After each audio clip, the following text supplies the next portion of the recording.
First Arvind సార్‌కి చెప్పాలండి. అల్లు అరవింద్ సార్‌కి. ఎందుకంటే నేను last time Balakrishna sir 50 years ఆ ఫంక్షన్‌లో కలిసినప్పుడు సెలబ్రేట్ చేస్తున్నప్పుడు చిరంజీవి సారు, బాలకృష్ణ సార్ ఉండగా ఆ పక్కన అల్లు అరవింద్ సార్‌కి నమస్కారం పెడితే ఆయన అన్నారు, "ఒరేయ్! చాలా మంచి క్యారెక్టర్ చేసావు. చాలా మంచి పేరు వస్తదన్నారు." రంగస్థలానికి చిరంజీవి సార్ చెప్పారు ఫస్ట్ కాంప్లిమెంటు. తండేలుకి మన అరవింద్ సార్ చెప్పారు. నేను ఒక్కటే చెప్పాలనుకుంటున్నానండి. బన్నీ సార్ కెరియర్‌లో 'పుష్ప', రామ్ చరణ్ గారి కెరియర్‌లో 'రంగస్థలం', నాగ చైతన్య గారి కెరియర్‌లో 'తండేల్'. అంటే మన లైఫ్‌లో చాలా క్యారెక్టర్స్ చేస్తూ ఉంటాం. కానీ ఆ క్యారెక్టర్స్‌లో మనం కనపడడం వేరు, క్యారెక్టర్ కనపడడం వేరు.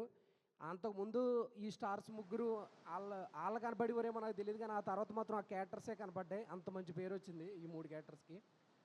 తర్వాత మన చందు మొండేటి సార్‌కి చాలా థ్యాంక్స్ చెప్పాలండి.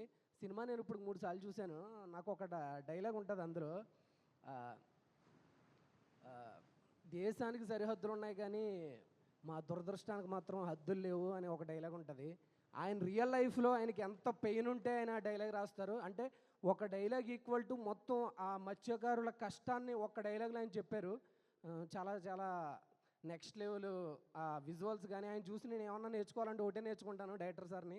ఒక ఫిమేల్‌కి ఆయన ఇచ్చే రెస్పెక్ట్ నాకు మతిపోద్ది. అంటే చాలా ఒక లేయర్ ఉంటది. ఆ లేయర్ మిస్ అవ్వకుండా సినిమాలో బ్యూటిఫుల్‌గా తీసుకెళ్లారు. ఆ సెన్సిటివ్ లైన్ ఎక్కడని.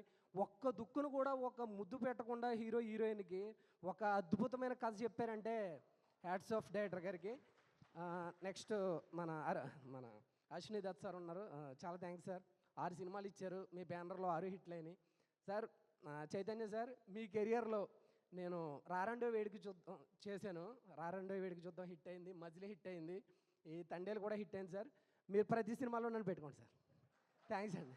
అందరికీ మన సత్య సార్‌కి, ఎగ్జిక్యూటివ్ గారికి, సందీప్ గారికి, నరేన్ సారు చాలా సపోర్ట్ చేశారు నాకు. నరేన్ సార్‌కి, చరణ్‌దీప్ గారికి, శివకి, నూకరాజ్‌కి, మొత్తం డైరెక్షన్ డిపార్ట్మెంట్ అయితే యోగి అన్న నాకు ఆ యాక్సెంట్ బేసిక్‌గా నన్ను అందరూ ఏ క్యారెక్టర్ ఇచ్చినా ఒరేయ్ మాట్లాడితే ఎందుకురా నువ్వు అమలాపురం వెళ్ళిపోతావు, అమలాపురం వెళ్ళిపోతావు అనేవారు.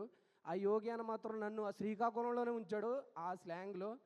నేను కనపడకుండా క్యారెక్టర్ కనపడేలా చేశాడు. డైరెక్షన్ డిపార్ట్మెంట్ అందరికీ, కార్తీక్ అన్నకి కానీ, మన కోఆర్డినేటర్ విజయ్ గారికి, కిరణ్ గారికి, అందరికీ పేరు పేరున, మన జ్యోతి గారికి, ఇంకా పేర్లు గుర్తురాట్లేదు. అందరికీ పేరు పేరున ప్రతి ఒక్కరికి నేను ఎవరైనా మర్చిపోయింటే సారీ. 24 డిపార్ట్మెంట్లకి ఇందులో కష్టపడ్డ ప్రతి ఒక్కరికి చాలా చాలా థ్యాంక్స్. మీ కష్టం ఉంది, మీ టెక్నీషియన్స్ కష్టం వల్ల ఈ సినిమా ఎంత సక్సెస్ అయింది. Thank you so much Geetha Arts. నేను లైఫ్ లాంగ్ గుర్తుపెట్టుకుంటాను. ఎందుకంటే రంగస్థలం తర్వాత అందరూ మెసేజ్లు పెట్టడమే, ఒరే సరైన క్యారెక్టర్ చేయట్లేదురా అన్నారు. ఇన్నేళ్ళకి నువ్వు రంగస్థలం తర్వాత అద్భుతమైన రోల్ చేసేవారు అని మెసేజ్లు పెడుతున్నారు.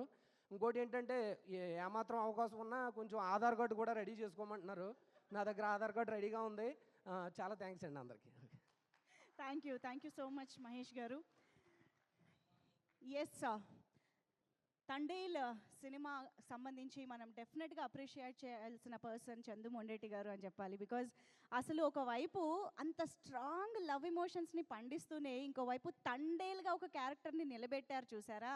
That is the speciality of this film. Chandu Mondeti గారు మీరు బ్లెండ్ చేసిన విధానం, బ్యాలెన్స్ చేసిన విధానానికి మేమందరం ఫిదా అయిపోయాం, కనెక్ట్ అయిపోయాము. Hearty congratulations once again to you. And నిజంగా కథలో ఉన్న ఎమోషన్ని బన్నీవాసు గారు కానీ, అల్లు అరవింద్ సార్ కానీ ఎంత నమ్మారో అండ్ ఎంత ఆనెస్ట్గా ఈ సినిమాను మన ముందుకు తీసుకొచ్చారో, ప్రేక్షకులు కూడా అంతే ఆనెస్ట్గా గుండెల్లో పెట్టేసుకున్నారు ఈరోజు సినిమాని. ఆ రిజల్టే మనం థియేటర్స్ దగ్గర చూస్తూ ఉన్నాము. ప్రేమ పక్షులు